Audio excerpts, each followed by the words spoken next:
We also have the chance right now to beat other countries in the race for the next wave of high-tech manufacturing jobs. And my administration's launched 2 hubs for high-tech manufacturing in Raleigh, North Carolina, and Youngstown, Ohio, where we've connected businesses to research universities that can help America lead the world in advanced technologies. Tonight, I'm announcing we'll launch 6 more this year. Bipartisan bills in both houses could double the number of these hubs and the jobs they create. So get those bills to my desk.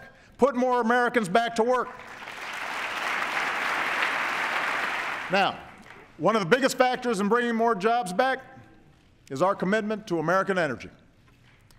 The all-the-above energy strategy I announced a few years ago is working, and today America is closer to energy independence than we have been in decades.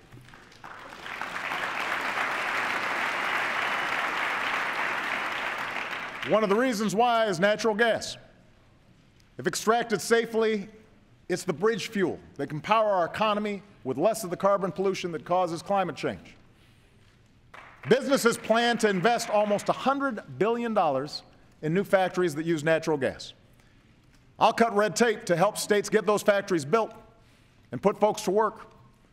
And this Congress can help by putting people to work building fueling stations that shift more cars and trucks from foreign oil to American natural gas.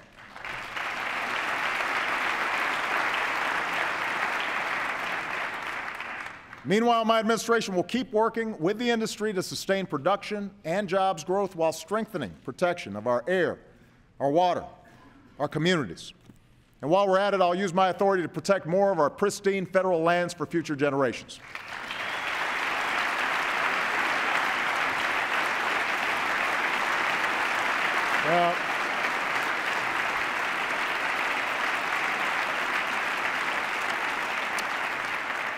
It's not just oil and natural gas production that's booming. We're becoming a global leader in solar, too. Every 4 minutes, another American home or business goes solar. Every panel pounded into place by a worker whose job cannot be outsourced.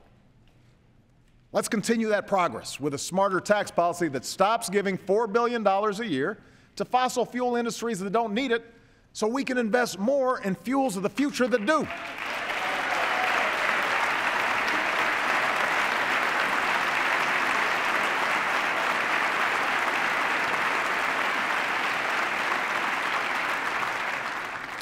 And even as we've increased energy production, we've partnered with businesses, builders, and local communities to reduce the energy we consume. When we rescued our automakers, for example, we worked with them to set higher fuel efficiency standards for our cars.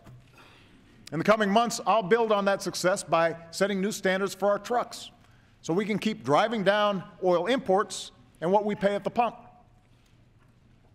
And taken together, our energy policy is creating jobs and leading to a cleaner, safer planet. Over the past 8 years, the United States has reduced our total carbon pollution more than any other nation on Earth.